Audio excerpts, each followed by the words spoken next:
But we keep a pushing now to the hottest name in MMA as we sit today. I mean, I haven't checked the official Twitter trending and all that, but I mean, everywhere on my feed is Shavkat Rakhmonov. I mean, he's on Ariel Helwani's show. I mean, every blog and dirt sheet, as Chael would call him, is writing about him.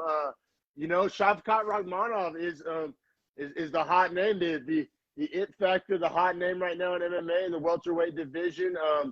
But he did not fight himself in there. He wasn't shadow boxing. He took on Carlston Harris. Harris plus 205 underdog. Rakhmonov coming in at minus 255. I think we both thought that was like good value on Rakhmonov. Yeah, like, super good.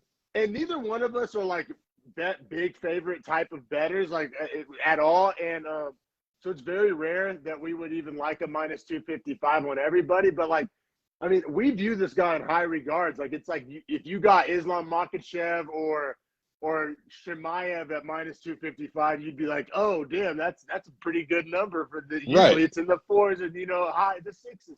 So like that's kind of how we were viewing this guy even before that was the hot take of the week.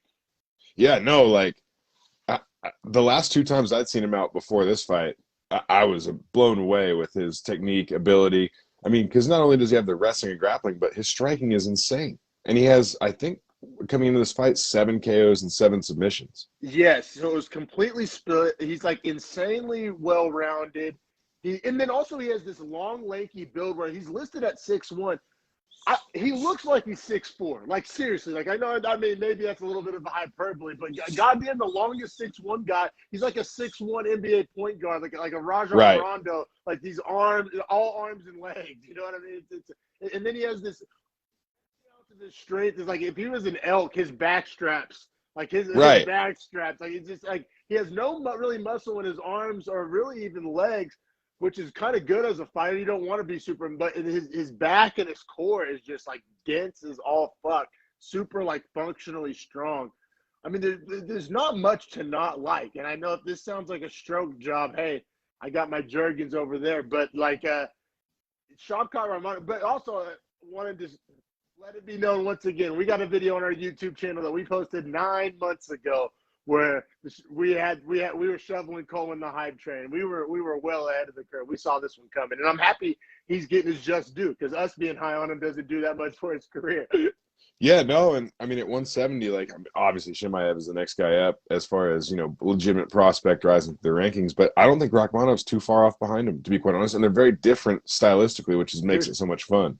That's the only thing that makes this fun, right? Because if he fought just like Khabib, or just like Hamzat, or just like Islam, it would kind of be like, you blend in kind of like an oversaturation, like is he better at what they do than they are? Probably not, right?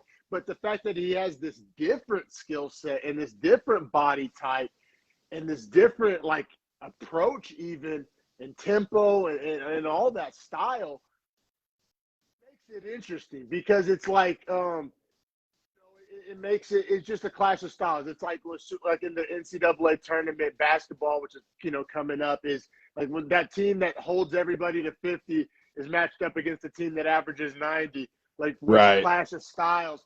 But if both teams average 90, but one school's smaller and one school's average has 5 stars, it's hard to say that you're going to outscore the scoring team. Kind of how I view it. Like, he's not going to try to out Chimaev, but he brings his own thing. Is the only reason why the conversation's intriguing, and I think it is intriguing. There's a lot of takes out there saying it's worthy of that conversation or not worthy of it. Rakhmonov actually came out and did something I thought probably wasn't the wisest. He was on Ariel Helwani's show, and he was saying, "Oh, stop comparing me to Hamzat. I'm a different guy." He even tried to do a little marketing at Shavkat, not Hamzat. Like, I think he needs to lean into it. I think he'd be like, yeah. Like, I think he needs to lean into it. Like, Hamzat don't want that smoke. I'm the best one from this region. That's what I would say, yeah. But that's not necessarily, in his personality type. And maybe there's something lost in translation there. But I don't know. I think he needs to lean into it. And I think it's a super fun narrative. We'll get into the actual fight. I mean, there's not too much to get into. But yeah. But just talking Shavkat here, where do you stand on it? Do you want to see that fight? Do you want to see it just like let it just happen Oh, naturally not down the yet. road? No, no, not Yeah, yet. right. Not yet. Because Not yet. this could be for a belt, or this could be for Yeah. like a #1 contenders, or this could be a top 5 matchup selling out an arena like Right. in fucking Moscow or something. You know what I mean? Right. Like, They should get their promotion. The UFC should make their money off of it. It's like kind of how I feel about it. Like, I want to see him fight eventually. Yeah, absolutely. But like, let's get it where the it's casuals get invested too. yeah, yeah, and I think there does need to be a build. And yeah, so let's get to this actual fight a little bit. I mean, this fight only lasted 4 minutes and 10 seconds. I mean, let me see here.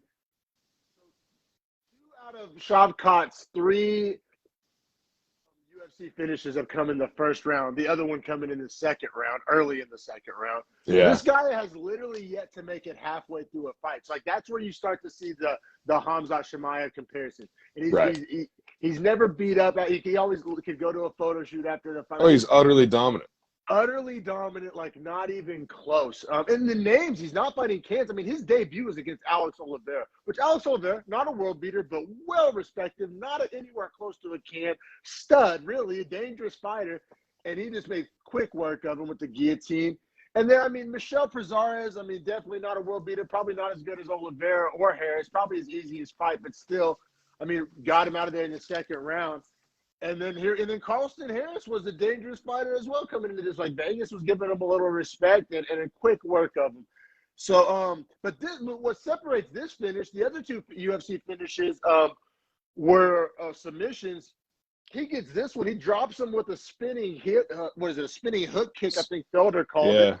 And then just starts bouncing his head off the mat with the ground and pound. I mean, it was viciously accurate ground and pound too. Viciously accurate. I mean, it was almost exactly what I expected, if that makes sense. But like, even still saying that, it was impressive as hell to see. Oh, and nobody saw the spinning hook kick right? From no, a guy yeah. From well, and this is where we start to talk about how he differs from the Makhachevs and the Chimaevs, because you'll never see those guys throw a spinning anything. You know what I mean? Like, which they don't need to, and good on him. But he just brings that different style, and then, but he still has the high level, like Caucasus region wrestling and grappling, and he can do that. He can play that game. He has the submissions. But I mean, who else is? I mean, what welterweights period are throwing spinning kicks and getting knockouts with them?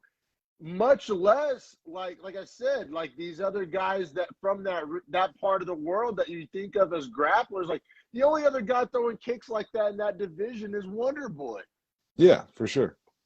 Like seriously, and then yeah. Like obviously Rakhmonov's wrestling and grappling is like what 10 times of Wonder Boy's. You know what I'm saying? Like offensively, why Wonder Boy's good defensive grappling. I'm not. He's no scrub, but we saw what happened when he fought Bilal, and like. You know what I'm saying? The sky is the limit just because of the blend of the skill sets. Like I said, if he would have came out and got another submission, I don't think I'm talking about. I mean, I'm still stroking, right? But I mean, I don't think that like my sky is the limit. Like no ceiling. Shout out Lil Wayne. Like just like we seen that blend of striking and grappling from a Caucasus region, like especially a guy at 170. Maybe we've seen it from a smaller guy, right? But a 6'1" welterweight, just he's super impressive, man. I mean, 15-0 now, 8 KOs, 7 submissions, 4-0 in the UFC. Hasn't had a fight go past 7 minutes. I mean, he's impressive. He's impressive as hell. I can't wait to see what the future holds for Rakhmonov. Yeah, so I mean, he called for Michel Fajeda, which I guess like that's whatever. Like I guess if we're gonna like, I mean, I don't know. I don't love it. I don't hate it. I watch it. It's a kind of a decent logical step. It's somewhat of an elevation in name notoriety. Michel Fajeda has the skill set that he brings, but I don't think that fight's really competitive. Or I don't. Yeah, I don't love that fight, to be honest. I don't love it. Maybe it gets him a little higher up the card. The UFC likes putting Michel Fajeda on main card, so True. maybe that. Now we both like Sean Brady as a matchup. Now maybe that's a little ambitious, and maybe that's another one like maybe that happens down the line when they're both top 10 or top 5. Like both of those guys have high ceilings, but that would be a super interesting matchup. Yeah, that would be a whole lot of fun, like the style of that fight. And then like the internet's calling for Shemaev. I mean, that would be fucking awesome. Like, I just think like we probably save that one for a little bit further down the road, kick the can on it. But yeah, Rakhmonov. I mean, he's on top of the world now. He got 50K for a performance bonus, and I mean, we're high on him. The world's high on him. He's not the most active guy, so who knows when the next time we'll see him in there. But I mean, every time he goes in there, I mean, the legend grows, right? Yeah, no, I can't wait to see his next fight. Honestly, I think he should get someone ranked. If I'm being real, like I just think like, well, and I think he is ranked. I do believe he's at 15 now. Yeah, he's officially at 15. So nice. Yeah, he definitely deserved a ranked opponent next because he's just shown out in his first 4. Yeah, Ponzinibbio's above him. I could see him fighting maybe Jeff Neal at 12. I feel like the UFC That'd be a fun fight. Get Jeff Neal out of there. They're just feeding all the young lions. I don't know. You can't give Jingaling, Shemaev, and then Shavkat. That'd be fucked. That'd be so bad. That'd be so messed up. That'd be so. I feel so bad for him. But I mean, hey, no easy nights out once you're a ranked UFC fighter. But true. Yeah. Any closing? Go subscribe to the Beefy Boys Breakdown YouTube channel. Leave some comments. Share some videos. It really helps us out. I appreciate the support, everybody.